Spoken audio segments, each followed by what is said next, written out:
on this lovely spring Madison day. This is third winter. As several people have mentioned to me, 2 weeks ago was fall summer, right? Um, well, my name's Amy Gilman. I'm the director here at the Chazen, and it is always a pleasure to do a partnership with Forward Theater. I'm sure that many of you have been at the play readings that we often do with Forward, hosting Forward right around the holidays.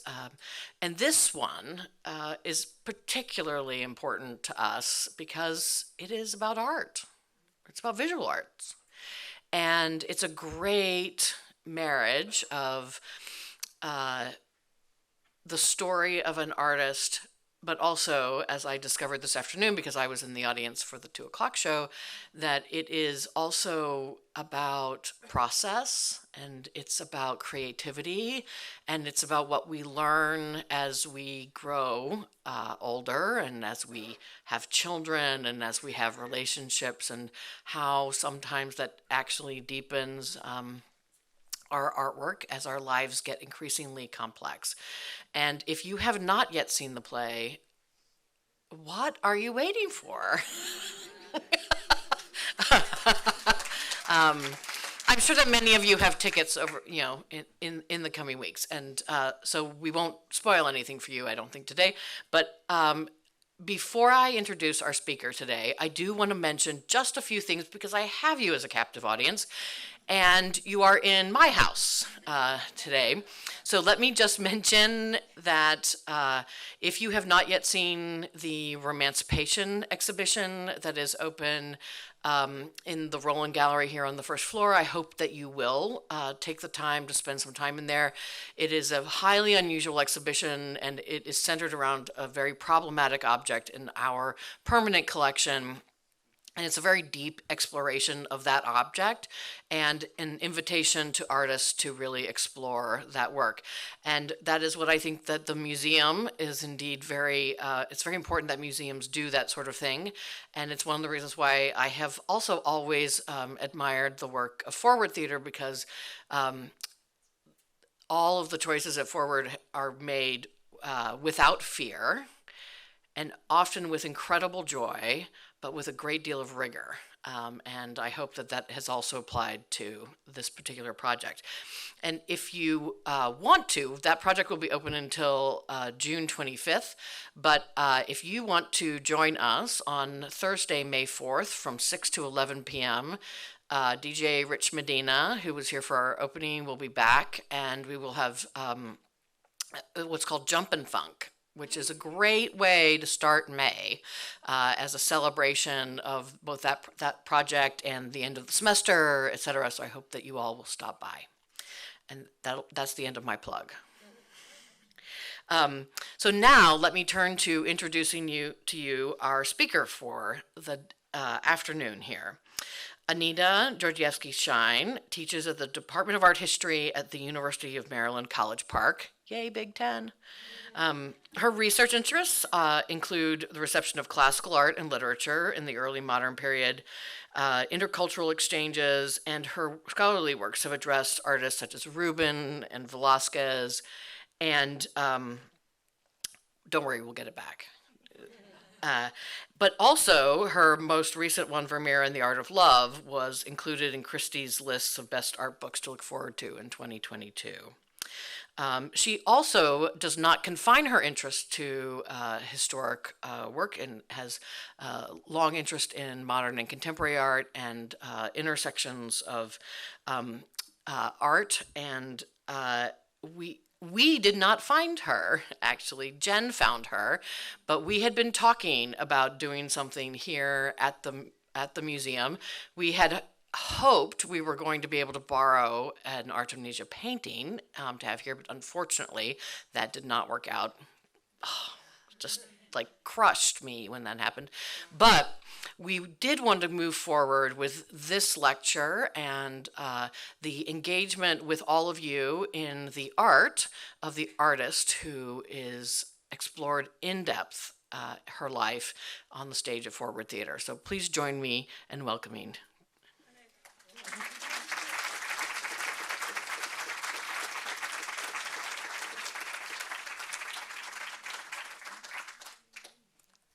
We'll get her back. All right. Well, once again, thank you all for coming on this, yes, early spring day, presumably. I came from Washington, D.C., and yesterday it was 80-some degrees, so it's been an adjustment today.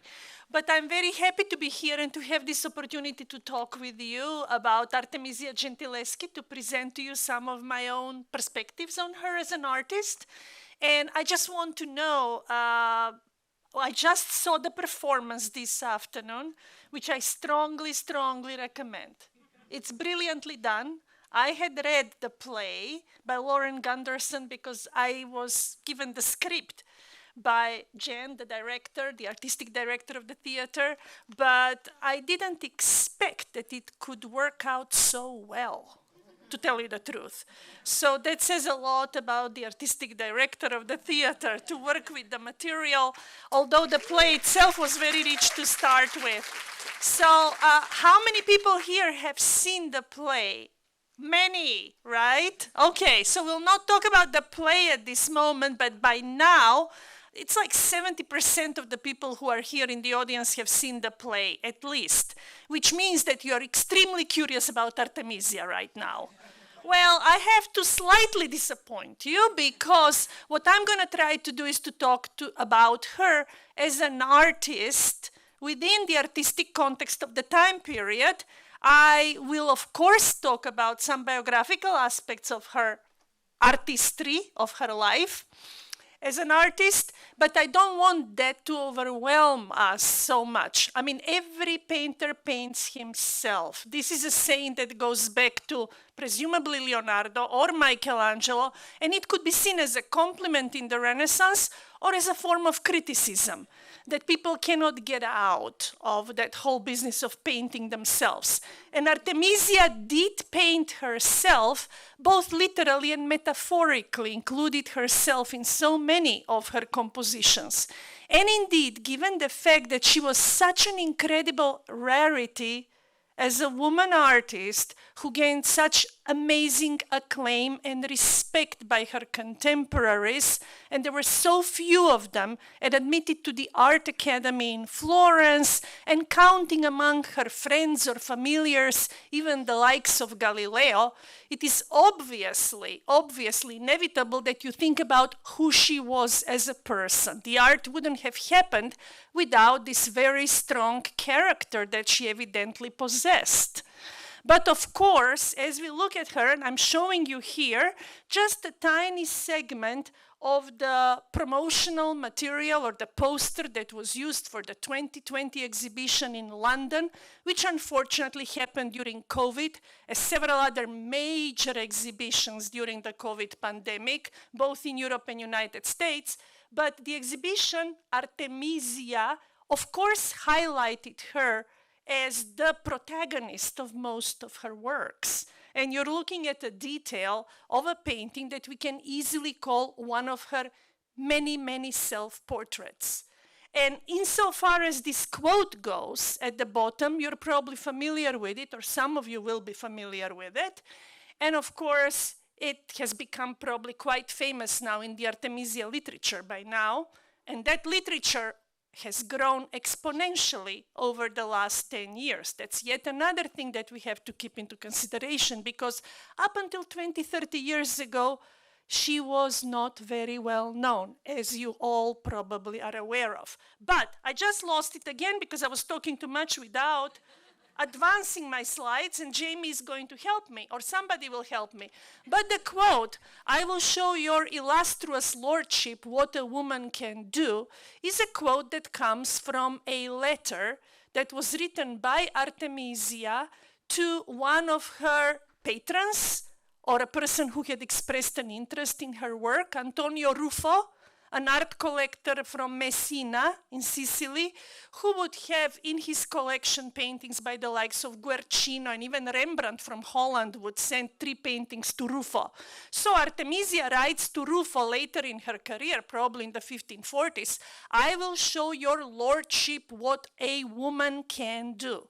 It's significant that she underscores, obviously, her female identity first and foremost. Not what I can do as an artist, but what a woman can do.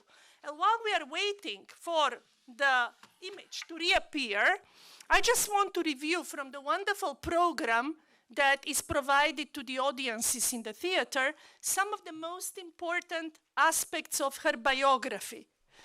And this is the following. 1593, born in Rome to Orazio, a painter, and Prudentia Montoni. She loses her mother as a child, as you probably learned, in 1605 already. In 1610, and I will show you that painting, she paints her first major canvas of Susanna and the Elders. Well, a year later, she is, sorry to use the term, but raped by Agostino Tassi, somebody who was working with her father. Then there are the charges against Tassi, then he's convicted of rape, exiled from Rome, the sentence is never carried out. She's married to another artist, Pier Antonio Stiatesi, and moves to Florence. This is just a brief review. And then gives birth to one child that dies few days later in 1614, 1615, Cristofano, the boy who dies at age 4, and then begins an affair with somebody, Francesco Maria Maringhi, somebody, very important man, who stays with her for most of her life. Then she gives birth in 1617 to the daughter Prudentia, named after her mother, who lives into adulthood and is trained by her. Then she also gives birth to another little girl who dies before she reaches the age 1. So she has a lot of losses as a mother, as a woman in her life. Then she moves to Naples. She goes to London to assist her already older father on a ceiling for Queen Henrietta Maria, the wife of Charles I of England. And then she leaves London in 1640 after the death of Orazio, her father, comes back and works into 1650s, 1652, and we do not know exactly when she dies despite her renown. That's where the documents are lacking, but she probably died well in 1656, where there was yet another great episode of plague. And yes, indeed, that's the life, 1593 to about 1652 or 1656. We are not entirely sure. So, since we talk about the fact that Artemisia paints so many of these self-portraits, and here I have the date 1652 because we are not entirely sure whether she dies already then or during that plague of 1656. I want to start with this self-portrait from the Wadsworth Athenaeum, and of course this is, like many other self-portraits, an image in which Artemisia is presenting to us a somewhat contradictory persona, if you will. On the one hand, there is a lot of seductiveness about this portrait. Wouldn't you say so? Her pose, her décolletage, I mean, the way she looks towards us. On the other hand, playing the lute, the quintessential instrument of love and seduction. On the other hand, there is something so incredibly determined and strong about her. She will only engage in a relationship, in flirtation, in romance, whatever it may be, on her own terms. There is something incredibly determined about that gaze of hers. And yes, what else is important here? It's probably painted around 1615, 1617. Maybe we can lower the lights ever so slightly because it makes the paintings more clear, perhaps to the audience. But what I like about it is that it underscores, almost from the get-go, from a relatively early point in her career, how she perceives herself as an art maker. There is a very old and very strong analogy between music and art as sister arts. I already said that the lute is quintessentially an instrument for love and seduction. And the lute is almost never intended to be played alone. You're almost always implicitly inviting somebody to engage in a musical duet. So here she's telling you, I'm playing music, I'm providing you with entertainment, but that entertainment can also be construed as an analogy to my art of painting. And indeed, there is another long tradition, especially in Northern European countries, sort of the Protestant part of Europe in the 16th and 17th century, but also in Italy, that all painting is a seductress of our sight. She's seducing you as a lute player, but she's also seducing you with the illusions of her art. I'm creating an illusion for you. You want to touch me? You want to hear the tune? And furthermore, as you strain to hear her tune and you get into this magical sort of conversation with this woman on the other side, you also realize that it's up to your imagination to evoke that sound, but that the sound does exist because she's projecting it, even though you cannot hear it. With your mind, you can hear it. And what is she claiming by that? That even though painting was traditionally seen as the mute art, mute poetry, in the ancient parallel between painting and poetry, painting was the mutta, the mute art. But what she's telling you here is my painting can sing.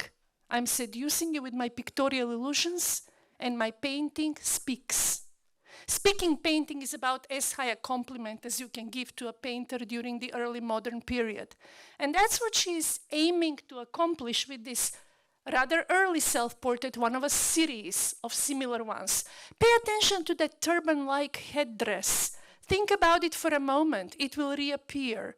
If you saw the performance, you probably noticed that she was wearing similar head wraps, and also her younger self, when she was like Prudencia, the daughter, but also the young Artemisia was wearing a turban-like covering. What do you think was that all about? Many painters in the art studios in the 16th and the 17th century were wearing those head coverings for very practical reasons, so that their hair doesn't mess up the fine details of their painting, and also to protect the hair from pigment. But this is rather fancy one. This doesn't look like an ordinary headdress that you wear in your artistic studio. It's also something that exoticizes her, makes her look vaguely foreign, unusual, and at the same time gives her an added distinction with that earring that she's wearing. And yes, exotica was all the rage in Europe during this period, the age of great explorations of the others, the non-Europeans. But oftentimes, such turban-like headdresses were worn by figures in the 17th century in particular, who could be interpreted as sibyls, who could be interpreted as either a character from the Old Testament or a sibyl-like prophet. So it's very interesting that she dresses herself up in this self-consciously exoticized attire, like a great seductress in that marvelous blue. And if you remember the play, one of the small subplots there is that gorgeous, right, pot of that beautiful blue, the most expensive blue pigment that you could acquire, more expensive than the house she lives in. And there she is wearing that marvelous, luxurious blue, which is, by the way, also in the Renaissance and Baroque associated with heavenly blue. Oftentimes, this ultramarine blue was reserved for the depiction of the Virgin Mary. So here we have the seductress, but at the same time wearing this glorious blue, the most expensive kind of pigment on herself. So all kinds of signals are present in this picture. What about this image? This image shows Artemisia in an engraving by Jérôme David, and what it says here at the bottom is that she's a miracle in painting, more easily envied than imitated. 1627. While she's still a very young woman. She starts out in 1610, so by 1627, she has this kind of engraved portrait made after her. And of course, what you notice in this engraved portrait is that She looks, on the one hand, like a proper lady with that beautiful lace collar and that nice necklace and the drop pearl earrings. But at the same time, do you notice the hair? The strands of the hair slightly disheveled, free. And you remember young Artemisia in the play, the girl with all this hair flying around, and even her mother. So there is a little bit, that's why I'm mentioning the play, because I know many of you have seen it, but I'm mentioning that because that's also part of the persona that's being projected here. That sort of wild, flying hair can be seen as an aspect of her creativity. And we will see that used later on in the representation of other people, if not personifications of painting itself. So we already mentioned she was daughter of a very well-known artist, Orazio Gentileschi. He was extremely well-respected and very accomplished man, and I somehow disliked the idea that Orazio was not as talented as his daughter. That's not correct, in my opinion. He was an excellent, excellent painter, and she got excellent training with him. And of course, she was rebellious, and I'm sure they had difficult relationship, you know, creative people living under the same roof and a daughter who wants to rival you, etc.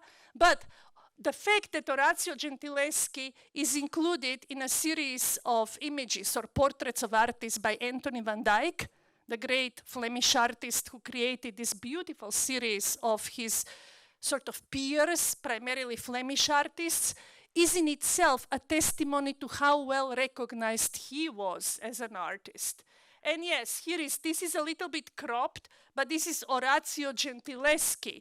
And what you have here is Cupid and, this is Cupid and Psyche, one of the mythological paintings. I'm sorry that that's cropped at the bottom, but it's Cupid and Psyche. The date is approximately, it's not listed here, but I would say approximately 1615 in the Hermitage in St. Petersburg.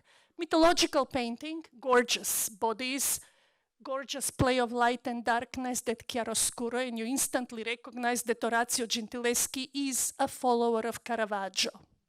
After the death of Caravaggio in 1610, there is an incredible, incredible number of artists in Rome who immediately start imitating Caravaggio. Caravaggio, of course, was somebody who had gone from Rome already in 1606 after being accused of murdering a fellow painter.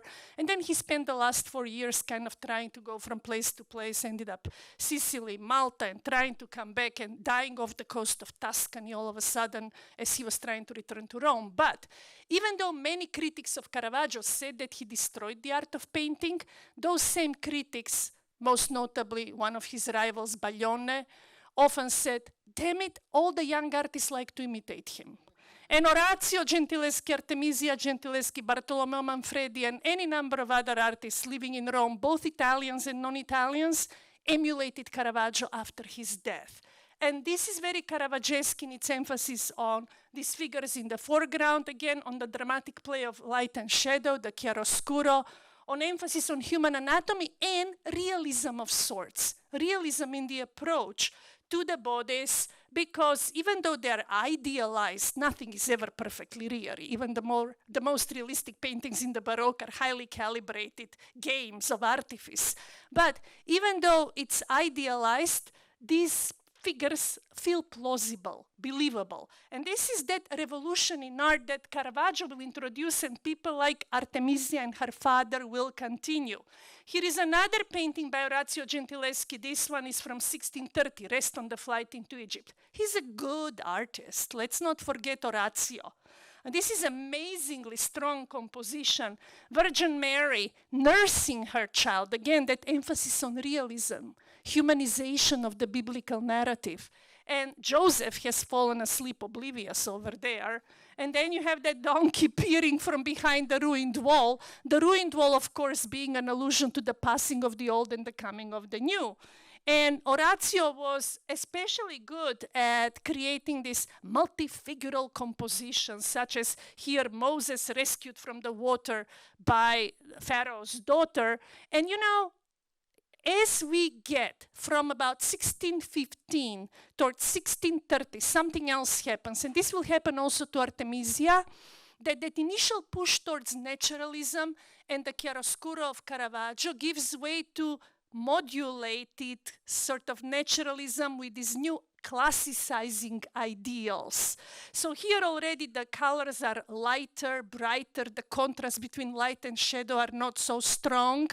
And by about 1640, 1650, Roman painting will be much more classical than naturalistic by and large. That moment of naturalism is especially important after the death of Caravaggio, that first decade between 1610 and 1620. I'm showing you this one, it's more complicated and perhaps less compelling than the compositions with fewer figures, but at that time, as you know, in 17th century, artists were admired on the basis of how many figures they can fit together within a composition, sort of in creating an historia, a history painting and telling a complex story. So they don't apply the same criteria of aesthetic sort of quality that we perhaps hold today. At any rate, this painting, for example, exists in two versions, very, very similar to one another. And the reason I'm mentioning this is because there is also, you know, when something is successful as an invention, when a painter has a success at that time, they're prompted by other patrons to create a version for X, Y, and Z, who has seen a painting in the collection of a particular aristocrat or another wealthy man. I'm telling you this because even though we have a certain number of works firmly attributed to Artemisia and to Orazio, you have to remember that there are tons of other works that have been lost. So what we know is extremely incomplete. Here is yet another Lot and his daughters. That's a beauty. Because of his interest, again, in fewer number of bodies. It's also an earlier composition, 1622, when they're still more naturalistic than classicizing, roughly speaking. And of course, you will also notice that he's interested, and his daughter will pick up on that, in the color triad, this beautiful juxtaposition of the three primary colors, the red, yellow, and blue, that really draw your eye to the composition and kind of hypnotize you as a beholder. So this is the person she grows up with. And therefore, it shouldn't surprise us, having seen these Orazio paintings, that the first work attributed to Artemisia looks very much like a work by Artemisia Gentileschi. And she was very fortunate. No matter what that relationship was like, the very reason that this woman could become a painter, or a major, major factor in her destiny as a painter, was that she was born a daughter of an artist. This was true both in Northern Europe and in Italy. We can talk about her rebelliousness and her, you know, individual contribution to art, but poor woman who did not have a father who would understand her desire to be a painter simply couldn't develop as one. So Susanna and the Elders. Susanna and the Elders, of course, is another painter that has a biblical subject because, look, she's very ambitious. If this is one of her earliest paintings, this woman is very ambitious because this requires a lot of calculation of poses, gestures, emotions, drama, structure. This is complicated piece for a young artist to make. And think about it, if this is done when she's 17 years old, this is extremely accomplished already. And what we have is, of course, that typical Baroque emphasis on the high point of the drama, that sort of moment when everything hangs in a balance and you don't know where things are going to go. This is what Caravaggio specializes in, inter alia. And there she is turning away from the two elders, who of course are blackmailing her and saying, if you don't sleep with us, we'll tell that you are being immoral outside the city. And you can see how Artemisia juxtaposes the vulnerability of that white flesh of young Susanna with the sly expression in the face of that elder and the other guy who is whispering into his ear. And yes, indeed, she's juxtaposing the softness of her flesh and that flimsy fabric that sort of, you know, she tries to cover herself with, but it doesn't really work, against the stone that she rests upon. That stone background reminds you of the fact that Artemisia is also trying to show off her ability to describe a variety of different materials in here. from the skin to the hair, to the textile, to the stone. She's a capable artist who is an expert in conveying the essence of different materials. Once again, I'm showing you this moment of Lot and his daughters because of the close clustering of forms by Orazio and how that is picked up by his daughter in this early work. And also I'm showing you a beautiful crouching Venus from antiquity, one of those many Venuses that were collected by the great aristocrats in Europe at the time, especially in the Roman context. And what is Artemisia trying to tell you by using as a model for her Susanna a crouching Venus from antiquity? Well, she's telling you quite a bit that, like many other artists, she knows about classical art. She wants to inform her work by the aesthetic ideals, formal ideals associated with classical art, but she's also capable, like other artists of the period, of turning the stone of antiquity into the living flesh of today. So she's resuscitating. This is like Renaissance. She's resuscitating, giving new birth, new life to the stone of the past by turning that stone into the flesh of this living Susanna who is gesturing towards those elders, trying to protect herself. This happens to be a painting that predates, allegedly, the attack by Agostino Tassi of 1611. But again, the chronologies, I mean, even though there has been a lot written about Artemisia over the last 20 years in particular, we are still very unsure about many, many aspects of that chronology of events in her life, if we don't even know when exactly she died. So, there's another Susanna in the Elder, 1622. Yes, indeed. And there'll be yet another one that she creates later in her life. So, like her father, who would be drawn, for example, to the finding of Moses a couple of times, and in the play, the playwright mentions, everybody wants a Susanna. Artemisia at one point is exasperated in the play and says, everybody wants a Susanna. How many Susannas do I have to paint? Well, well, well. She was painting these Susannas not only because of this notion of this incredible drama between good and evil, between the vulnerability of the woman and the elders, but also because paintings in 17th century of this kind were collected, as you know, by male collectors. They were intended for the delectation of the male eye. And in a country like Spain, as a matter of fact, paintings that featured so much female nudity would be even kept in separate rooms known as sala reservada, where only the emperor and his closest familiars could go and pull the curtains and look at them when they were alone.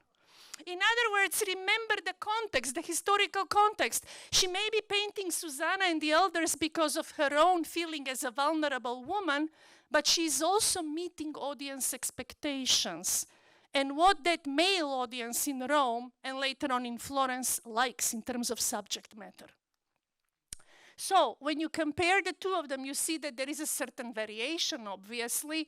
And yes, once again, even though they're very different in terms of what she emphasizes, you can see that once again she's highlighting the relationship of the stone and the flesh, the water, the textile, the whole notion of reflection, and how she can see she can depict translucency and transparency, the water itself, the beautiful clouds in the sky, all of these things. This is that technical mastery, that craftsmanship that was so admired, and that, if you remember, her father in the play says, don't obsess over stories, talk about technique, composition, form.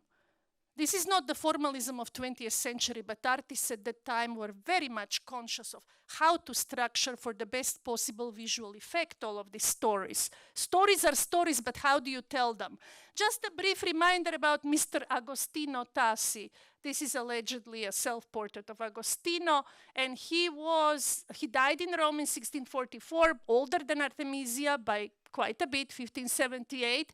He was primarily a landscape and seascape painter, and indeed it was unprecedented, despite her ordeal with the Inquisition and the torture, that he was convicted of her rape.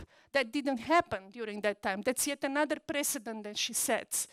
And yes, he apparently pretended that he was more noble than he actually was. He was a son of a furrier named Domenico.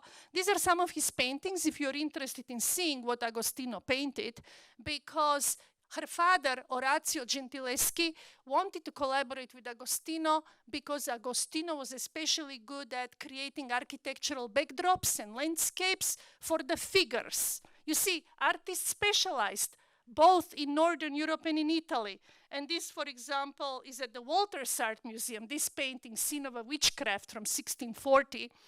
And this is yet another example, imaginary landscape with the Temple of Sibylle at Tivoli. So you can see that he was very good at backdrops, and therefore the principal artist could paint the most important element of the composition, the figures, with all the drama and psychology, etc., and then relegate this task to the partner, to the person who specializes. He was also very good at quadratura, at creating this sort of fresco backgrounds, landscape, such as here. This imaginary landscape is actually a fresco, still in the palazzo. So back to our friend, Artemisia, and her self-portrait. And just to review a couple of things, I mean, the rape at that time, as it is still perceived in many societies in the world, was basically a crime against the honor of the family, right? And there are all these conflicting reports about what exactly happened there. He certainly forced himself on her, but some people have written that maybe he just classically tried to seduce her and even promised that he was going to marry her. Who knows? At any rate, this was something that caused tremendous trauma for the young woman, and there was an 8-month trial, and this is basically what she testified at the trial, that he said, oh, stop painting, not so much painting, grabbed, and she fought and scratched, etc., tried to attack him with a knife, and then they did this unbelievable form of torture, thumb screws, and the sibylle, the cords that were wrapped at the base of her fingers, which you can only imagine how incredibly frightening that would have been to an artist, to somebody who has just started painting independently. So this is the ring you gave me, these are your promises. That's allegedly what she also said regarding this incident with Tassi. She was married off. As you remember, Tassi was banished. I already mentioned all of these things.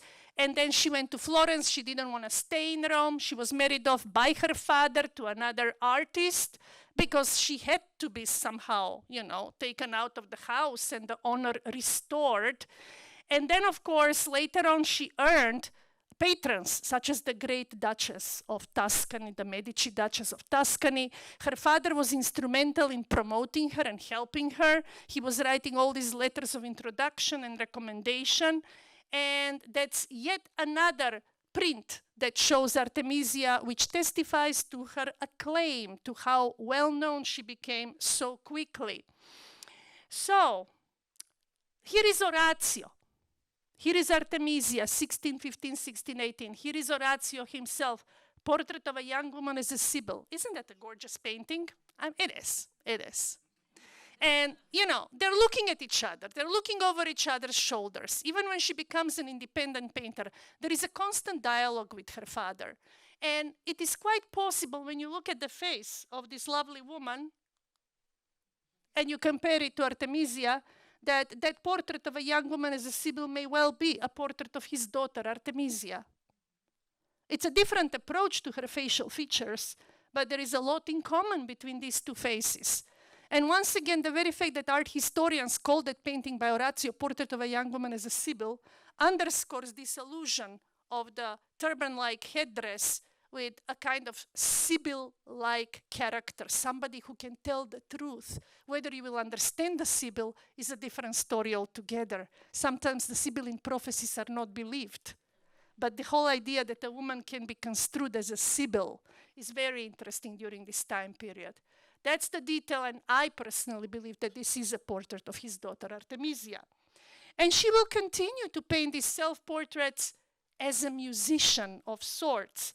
And once again, is this a self-portrait proper, or is it a symbolic self-portrait? There is a fine line. So many artists will use aspects of their physiognomy, even in paintings that are not intended to be per se a self-portrait, that identity of the artist comes in. Here is Saint Cecilia playing a lute, saint who is patron saint of music, Cecilia. And there we have, presumably, again, some kind of idealized self-representation, but Saint Cecilia is martyred. And that's yet another thing that you will see, that all of a sudden this kind of self-portraits of Artemisia that represent her as a seductress, as a beautiful woman who can enchant you with her music making, also fold over into portraits of female martyrs. So that becomes another trope or another theme in her work. This is Orazio, the lute player. This is a splendid painting at the National Gallery in Washington, where you can just recognize the degree to which these pictures of women with the musical instruments enjoyed popularity during this time period. So, in other words, what I'm trying to say is I'm not taking away anything from Artemisia's originality, but we want to see the paintings not just as a reflection of her personal life journey, but also as part of a visual culture that valued certain subject matter and understood them in certain way.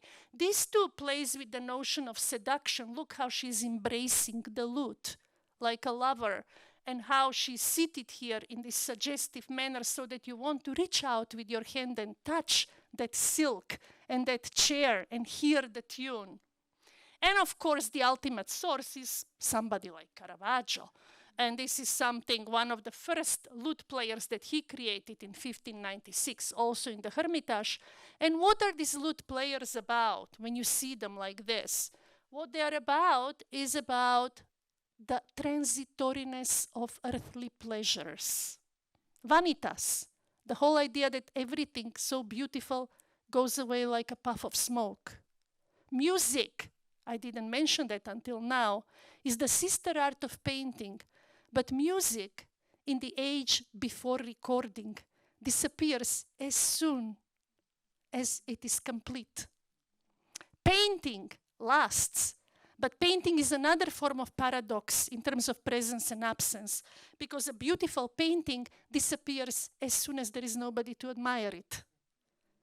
So, for as long as Artemisia or her father or Caravaggio can keep you glued to that canvas so that you look and imagine the tune, the painting continues to live, and then it goes away. So music is a very, very important metaphor for the brevity of life, the brevity of pleasures, the seductiveness of art. Here we have The Angel with Saint Cecilia by Orazio Gentileschi, also from the National Gallery of Art. But as I said, these paintings of music making very easily give way to paintings or self-portraits as a saint martyr. You look at this painting and it's almost the identical pose and stance as the woman with the lute. Instead of the beautiful instrument, here is the wheel of Catherine on which she was stretched and tortured. You remember that story of the Princess Catherine of Alexandria, and how she refused to marry the person who was pursuing her, and how they tortured her on this wheel, but God sent, I guess, lightning and broke the wheel. Eventually, they decapitated her. And look what our poor Catherine, she's the Princess of Alexandria because she has given her a crown. This is a self-portrait, no question about it. She also has the turban-like covering, once again. She, instead of the lute, she has the spiked wheel. And she also holds the palm. The palm is, of course, held by all of the saints martyrs as a sign of their martyrdom as well as the sign of their triumph. It's a dual symbol. When you look at the palm and the way she holds it close to her heart, you're also thinking that this palm could be seen as a kind of a tool, an instrument, a brush.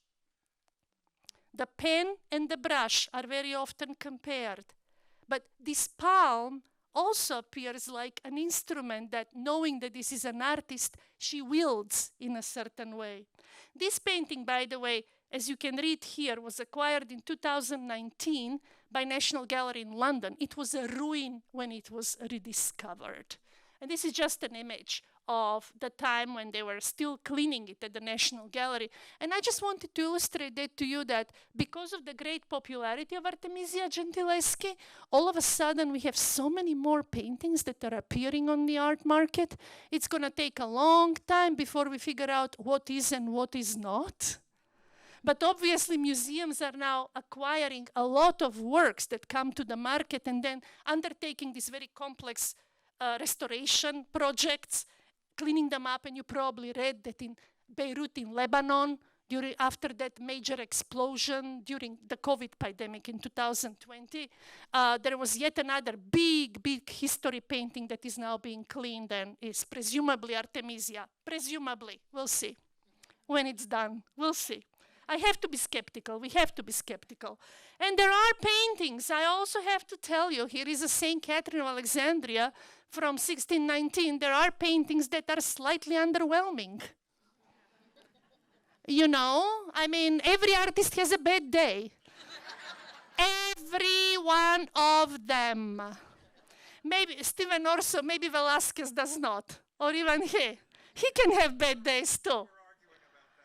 Yeah, we are arguing about that too. But we have a great expert here on Velazquez and other Baroque artists. But you know, Rembrandt, Rubens, you name it. And so does Artemisia.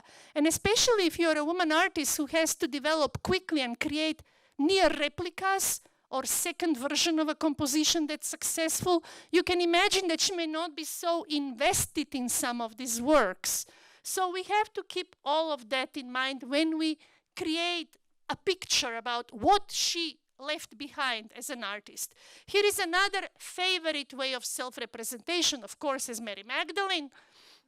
This one is also dated to around 1616, 18, so a couple of years after the trial and that horrible episode of her life.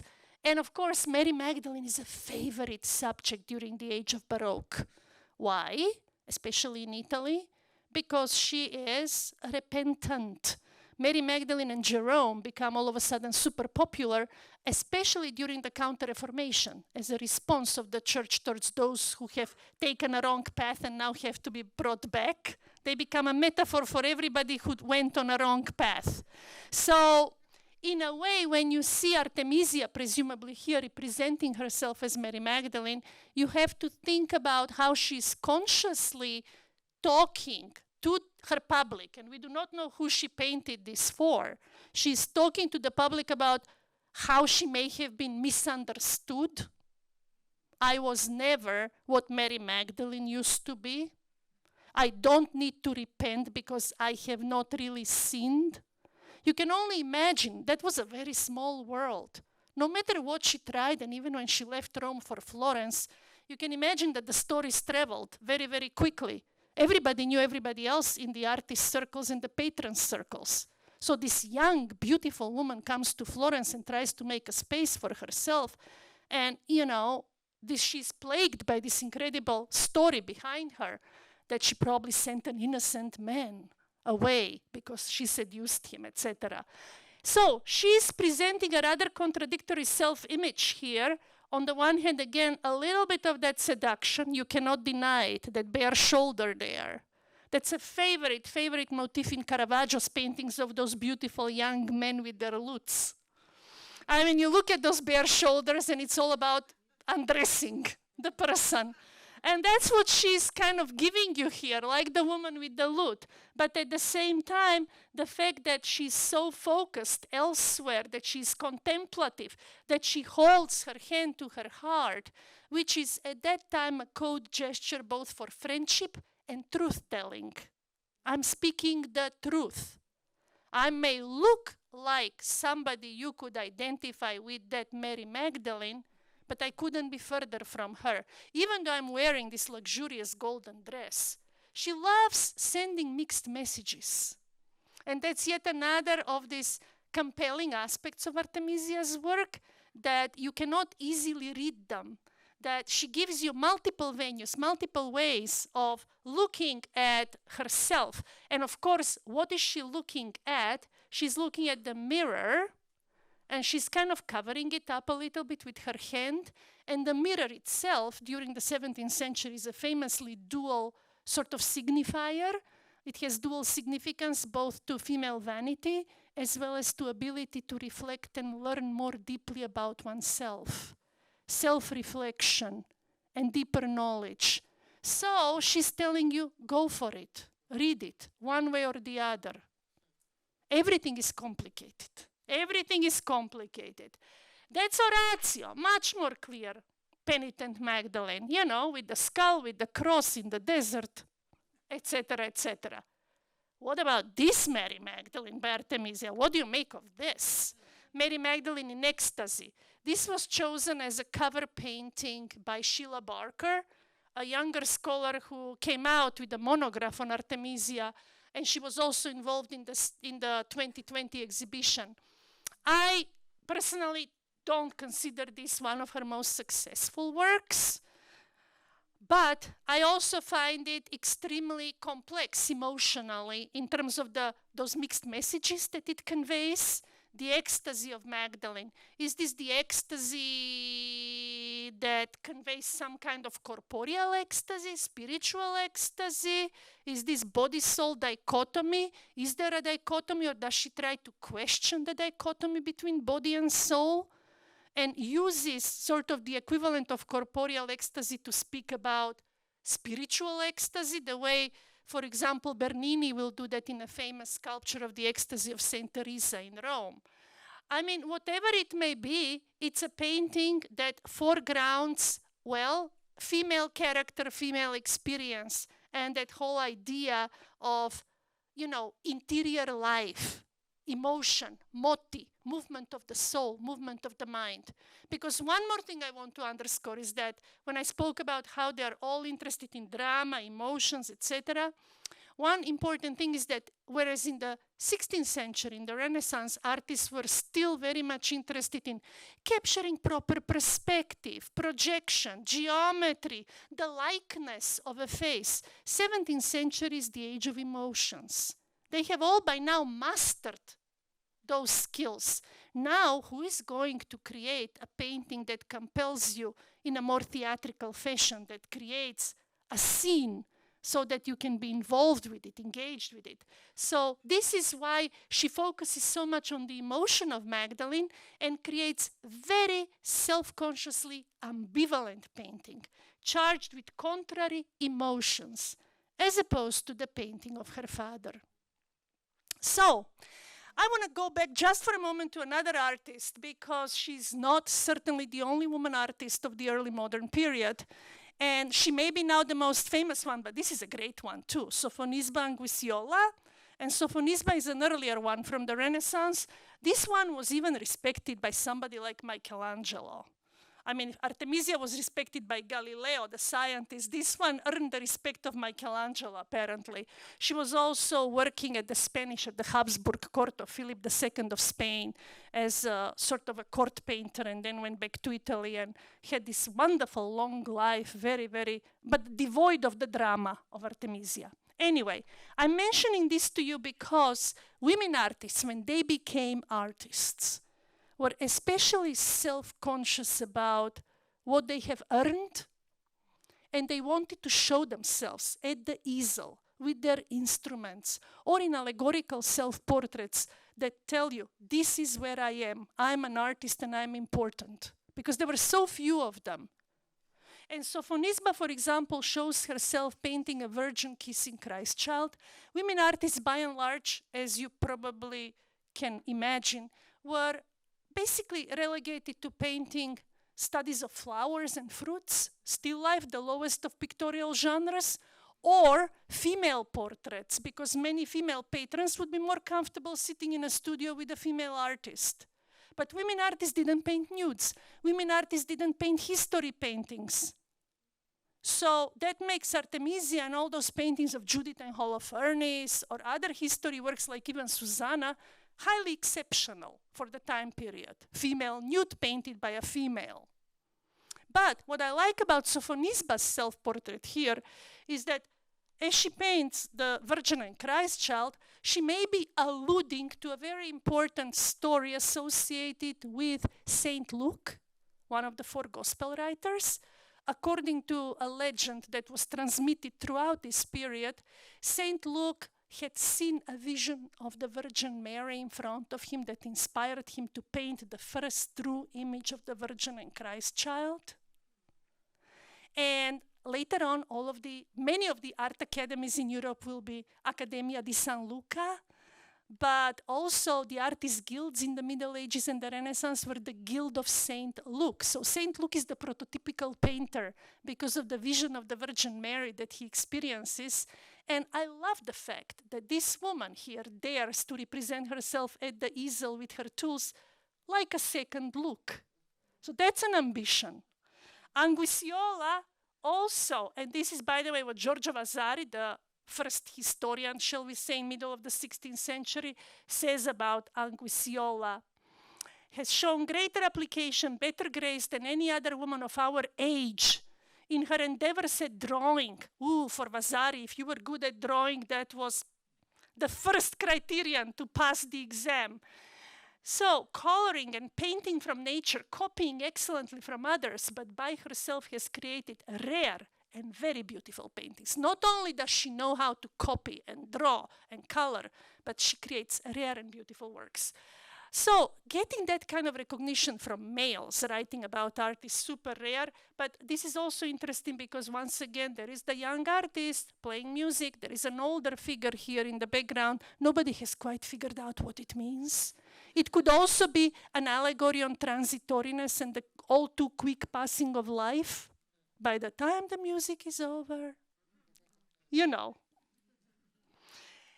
At any rate, she's not the only one who paints herself with a musical instrument. So this is the context for Artemisia's lute player, for instance, that you have Lavinia Fontana, another second half of the 16th century Italian artist who has also recently gained quite an acclaim as one of those rediscovered women artists, self-portrait at the Spinet. And take a look at this one. This one is especially interesting. This is the assistant bringing the score, the music score presumably, but look at that. The easel in the background, which tells you in very direct way that music is akin to art making.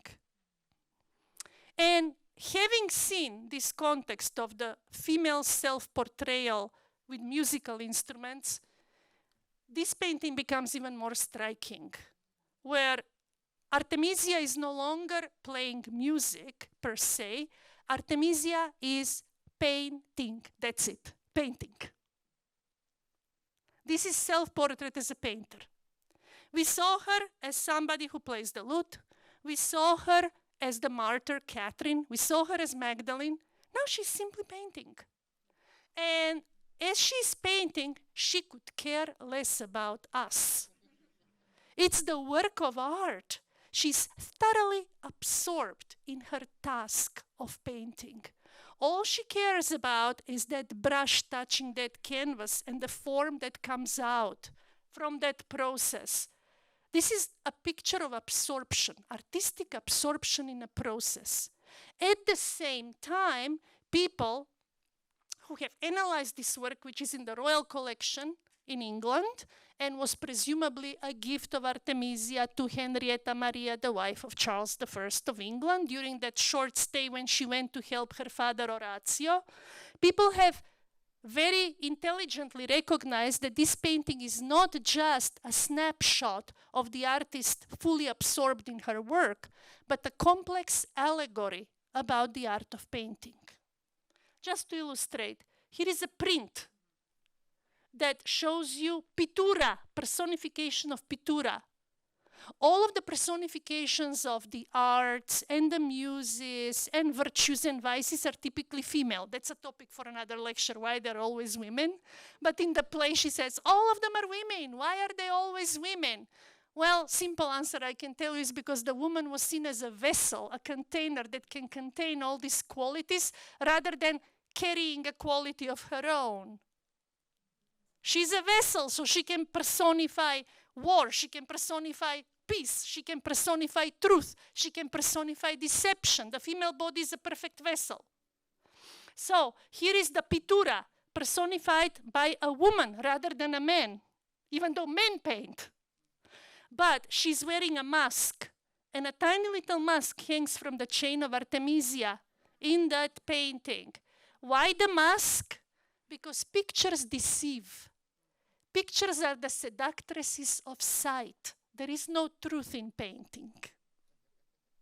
Painting is a lie, but a beautiful lie that we believe. And she says, I create little lies. And there is the chain with the mask. While she paints, but what's also interesting is the personification of pittura. You see that bound lips? The muta pittura, the mute art of painting, the one that cannot speak. And of course she's not going to show herself with bound lips, but there is the chain. There is the best I can show you of that little mask that hangs around her neck. But you can see that the style has changed. This is already the later style of Artemisia. So there is also signature at the bottom. Artemisia Gentileschi fecit. In Latin. AGF monogram. Because she was leaving England, she wanted to make sure that people will remember who she was. So she puts her little monogram there. So we've spoken about how women portray themselves. And once again, I'm showing you my little Anguissiola, that sweet woman on the left, as Saint Luke. And I'm showing you another self-portrait of Artemisia as a female martyr, unidentified but female martyr. And by now, you see that beautiful ultramarine lapis lazuli blue that she tends to like, in contrast with that beautiful red. You remember the primary colors her father loves as well. And once again, holding that palm of martyrdom, the palm of triumph, and the palm of her brush as her principal instrument in the art of painting. So all of these identities are folded together when we talk about Artemisia Gentileschi. Yes, she was also, as I mentioned earlier, the first woman ever to be admitted to the Accademia dell'Arte del Disegno. Disegno is that drawing business, and this was so incredibly important. It started already at the time of Vasari in the 1550s, 1560s, but the whole idea that disegno, or drawing, and it doesn't mean just your ability to draw, but disegno means the interior design, what you can come up with, your invention, your inventiveness as an artist, so that you can translate it into a drawing. And of course, she wrote of her success to Galileo in 1635, and this is what she said. I've seen myself honored by all the kings and rulers of Europe to whom I have sent my works, not only with great gifts, but also with most favored letters which I keep with me. Over the last 10 years, there have been also new letters rediscovered, from Artemisia to Maringhi to her lover, long-term lover, and also to the other correspondents. And they complement what we know about her and shed additional light.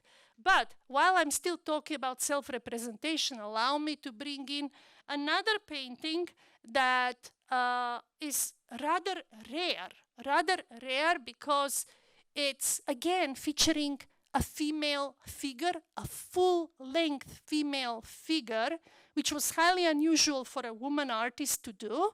It is known as Allegory of Inclination, and it's very early on in her career. Think about it. Only 5 years after the first Susanna we saw. Well, this painting is located in Casa Buonarroti in Florence. Casa Buonarroti is the house where, at that time, who was there was Michelangelo Buonarroti the Younger, who was basically a nephew or a great-nephew of Michelangelo. And it was part of a series of paintings to glorify the life of his uncle, not great-uncle, uncle, Michelangelo Buonarroti. Inclination as an allegory is very unusual. You don't have too many of this. I'm mentioning it because I mentioned to you that she was admitted in the Accademia di Disegno, and disegno is about invenzione. It's not just about drawing, but also what you can come up with in terms of abstract concept. And this is a very good example of the fact that maybe in collaboration with somebody else, she's coming up with this idea, how do you show natural inclination? Natural inclination. is the inborn creative ability. She's shown with mariner's compass and guided by a star. And in the face, you see our friend. It's almost inevitable. Almost all of the female characters are modeled on her in one way or another, directly, indirectly. And what is also interesting is you read it already. The figure's nudity. She was nude when Artemisia painted her. Proved to be embarrassing to the commissioner's great-nephew, Leonardo di Buonarrota, who asked another artist, Volterano, to paint clothes over parts of it in 1684. She was not entirely nude, but that larger drapery was painted by Volterano. So risque, and you know, again, a woman painting that kind of figure. And for whom? For nephew of the great Michelangelo. That shows you both about her status as an artist, secondly, about her ability as an inventor, who is trusted with allegory. Allegory at that time, by the way, is seen as one of the highest kinds of painting, because it's about turning intellectual concept into something visible, material. But I'm also reminded as I look at this image of the disheveled hair of the talented, of the genius, of the person that we saw earlier in the print, and the fact that, look at that hair, in that medal, that in this medal, dedicated to Lavinia Fontana, you remember one of the women artists we saw at the musical instrument? In this medal that extols Lavinia Fontana, the painter from 1611, you also have allegory of mute painting with the bound lips, with a female figure.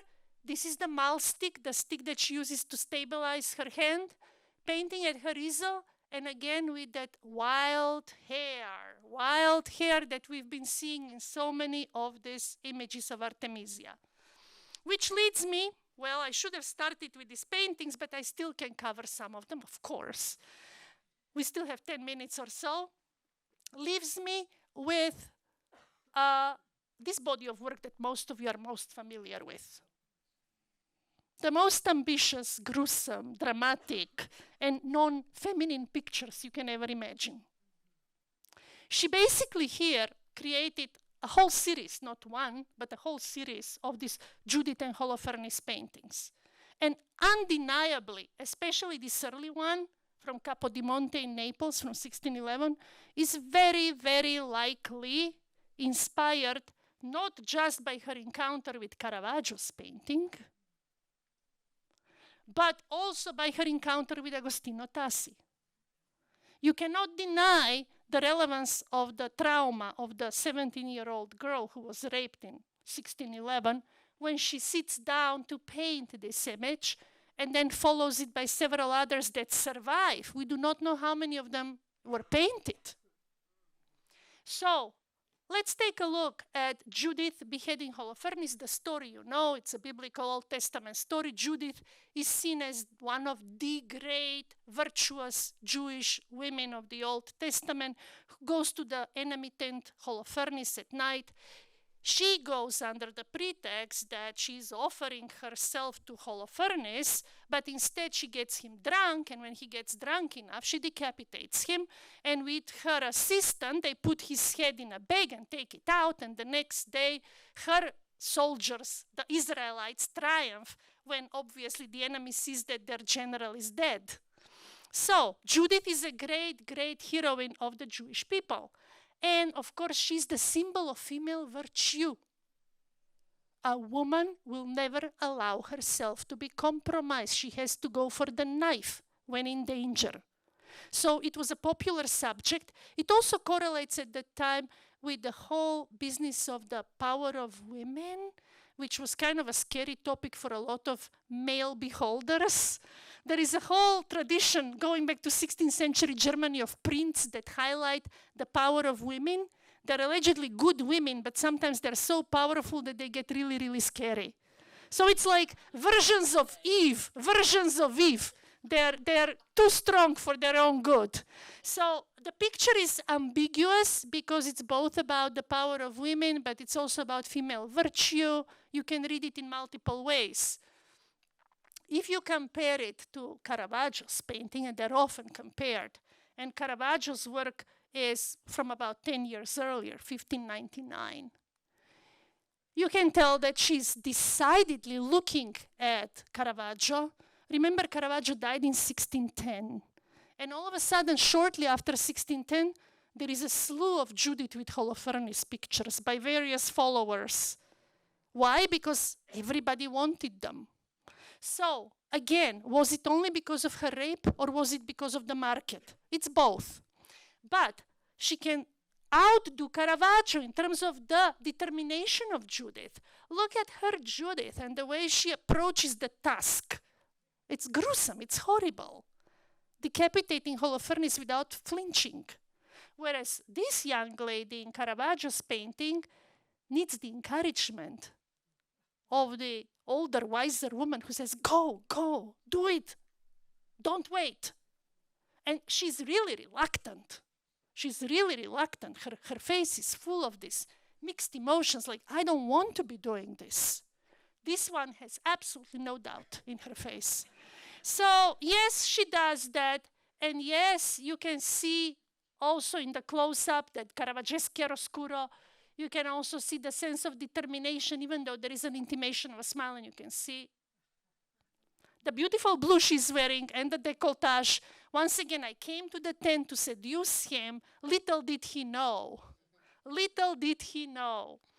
And of course, this all relates to another gruesome picture I have to show you, which is the head of the Medusa from 1598-99, because really, just around that time, 1600, there is a fascination with the spectacle of violence and horror in Italian art, which is ushered in some respects by Caravaggio, but it quickly becomes spread more broadly. Maybe because there are also a lot of plays on the theatrical stage that highlight the spectacle of horror around 1600.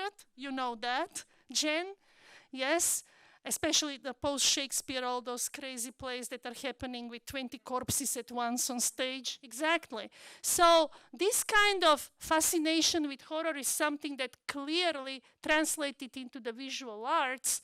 And here is Orazio much more decorously showing the decapitation. He doesn't really want to go into that whole action. Whereas his daughter basically tries to make herself different by saying, this is what a woman can do. What I started with. Your lordship will see what a woman can do. In Caravaggio, Judith vacillates. She's not entirely sure where to go. Her father kind of, uses another moment in the narrative, post-decapitation. Here is another painting by Giuseppe Cesari, Arpino, Cavaliere d'Alpino, Judith with the head of Holofernes. This is from the time when Caravaggio is still alive, presumably. We are not entirely sure.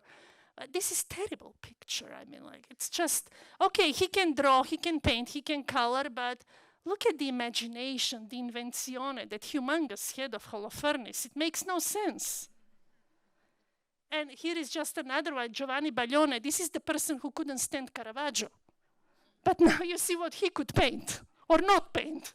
This is Judith with the head of Holofernes from 1608. And once again, look how over the top and how psychologically unpersuasive this whole thing is. I wanted you to see this because that makes Artemisia's accomplishment even greater. When you compare it, this is a good one. I like this one. And the reason I'm showing you this Cristofano Allori, which is also one of those people after Caravaggio, is because apparently Allori presented himself here, and this is his girlfriend. So now you understand what Judith and Holofernes can mean. Right? It can be very, very personal narrative, which is what happens in Artemisia's versions of the game. And here is another beautiful Judith with Holofernes much later, Bernardo Cavallino. It's a gorgeous one. And once again, you see the yellow-blue, the contrast that these painters use, chromatic contrasts which go back to that generation after Caravaggio. Here is another painting another version of Judith and Holofernes. The first one was where she was wearing blue. Now she's wearing yellow. Sorry about the inferior reproduction quality here. Also in the Uffizi, also vertical emphasis and also unbelievable thrust and energy. Look at the verticality of the sword and look at the way in which that, sorry to be using such terms, but that blood comes down from the bedding and how it speaks about destroyed innocence, how it speaks about compromised virtue, how it speaks about this incredible violence of this moment where things are completely reversed from the expectations. Eros goes to death in such a horrible manner. And look at the way in which she manages to convey that emotion in the head of Holofernes and sort of that moment between life and death. So she becomes quite a master at this whole, sort of representation of this liminal moment between life and death and this incredible drama where things are resolved in front of your eyes, but you can hear the painting. Oh yeah, like the lute, you can hear the scream. This is not mute painting anymore. So there are many, many things going on. She will also paint another one after the fact. Yes, her father, this is a gorgeous one. You almost want to see the ones where she's not committing the act itself. But she's still holding on to that sword very forcibly, very strongly. And yes, indeed, even in this case, you could argue that she has an immediate point of departure in the work of her father. And you can compare them side by side.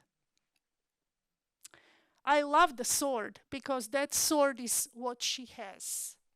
That sword is like the palm of the martyr.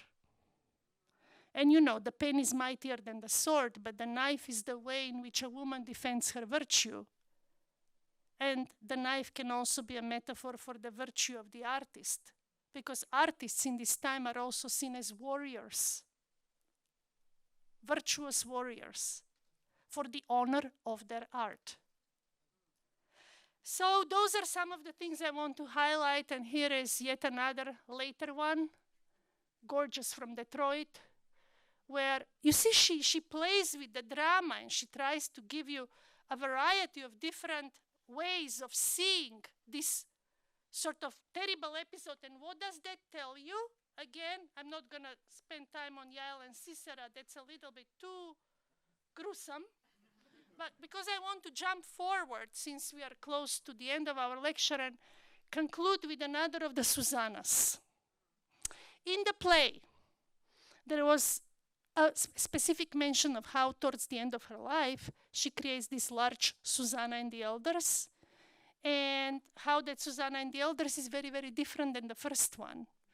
And that in this second or last Susanna, we have seen two Susannas so far, and this is dated to 1652. And it is the Pinacoteca Nazionale in Bologna now. Susanna actually turns towards them and speaks back. She doesn't simply flee, but she turns towards the elders. It's a much more large-scale composition with a full female figure that's covered. The chastity or the notion of the vulnerability of the body is still very present, but she also covers her up more explicitly. And indeed, there is a tremendous difference between the more stagey Susanna of 1610 and the new one that she creates towards the end of her life. But I wanted to conclude with it in order to take us full circle from the beginning to the end of her career, to one of her last works, and highlight how basically, even when she repeats herself, she's constantly inventing and reinventing. So thank you very much.